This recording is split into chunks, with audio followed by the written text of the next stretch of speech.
Hello everybody, thank you for checking out my video on multiplicity, also called roots of a polynomial function. I'm going to use four words that may be a little bit different than if you're already kind of familiar with this topic and just checking it out. So anyways, what we're talking about is behavior that happens at the x-axis. For example, in the middle of a function, we may have a function come down and just bounce. And if it's bouncing, let's say at -2, then as a factor, I write x plus 2 because the factors are always opposite of the actual location, but a bounce is always second power. Bounces can also be called turn back. Meanwhile, we might have something called a long bounce, where it sits here, the function will sit down there a little bit longer, and then come back up. Now I'm really overemphasizing this. Maybe this is happening at 5. I will put x minus 5 as a factor, but a long bounce is fourth power. So note, bounces are even number exponents. So let's check out what a cross looks like. If a function just comes down and merely just crosses the x-axis, and I don't know, maybe it crosses at 6. We'd of course put x minus 6, but crosses are just first power and you don't have to put the 1. And then finally, a long crosses, a function comes down, sits there a little while, and then continues crossing. And let's say that number in the middle is maybe a -8. So we will put x plus 8. A long cross, though, you may have guessed it at this point, would be third power. And generally, we're only concerned with multiplicities 1 through 4. So I'll show you a bit more on how this is actually used, instructions and things. If you're doing this for my class, the strips will be these. It'll be a little easier to follow if you want to go ahead and write these on your strips.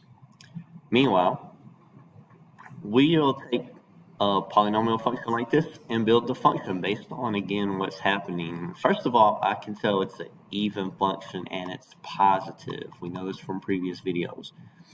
So that first location is +1, so I'm going to write x minus 1, and we're getting what looks like a longer bounce there. I would definitely emphasize that a little bit more on a test or something. Long bounce is fourth power.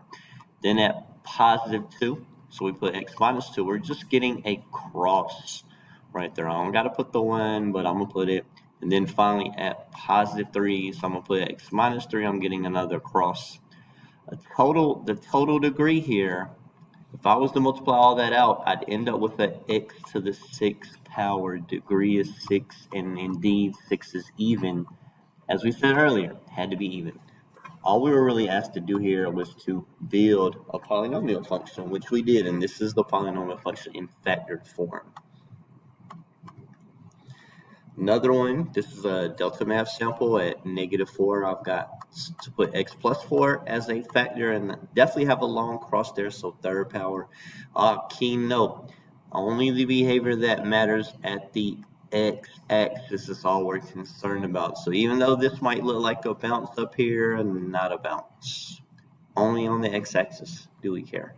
So at x minus 3, because at +3, have a bounce going on. I'd say that looks a lot closer to a regular bounce. Total degree here is 5. And note this is an odd function. One end goes up, the one end goes down in behavior. Another one, just to make sure you're good, maybe pause the video and see if you can write it out. You should have 3 sets of basically 3 x's to build off of. So hopefully you started with the x plus 2 because that first one is occurring at -2, and I would say that's definitely a long bounce. So 4. And again, I'll try to overemphasize when I can. I think that's a pretty good overemphasis right there. Definitely a long bounce. At 0, so I don't need to put x plus or minus anything. We have a long cross, which is third power, and then finally at +3, so I'm going to put x minus 3, we have another long cross. So 4 and 3, and 3 is a total degree of 10. If I was to multiply all that out, I'd end up with the x to the 10th power and a whole bunch of other terms. And note this is even, and 10 was even. They have to match. On our state test here in North Carolina, we have this example, or we had this on a release test, where they're telling us at x equals -1, so that's the actual location, that's not the factor. No, you're not changing it the opposite. At x equals -1, there's going to be a multiplicity 2, as I like to say, a bounce. And then at 2 and 4, I'm going to have multiplicity 1, which is cross at each. So I know the total degree of that has to be 4. With that being said, I'm going to throw these two answers out. I know that it has to be one of these two with a 4th degree. So when I type those in, I'm looking for one again that has a bounce occurring at -1. And if I look right here at -1, I do have a bounce. At 2, I have a cross, and at 4, I have a cross. So it appears it's C. And if that wouldn't have worked, I would have definitely checked out D, but I didn't need to wait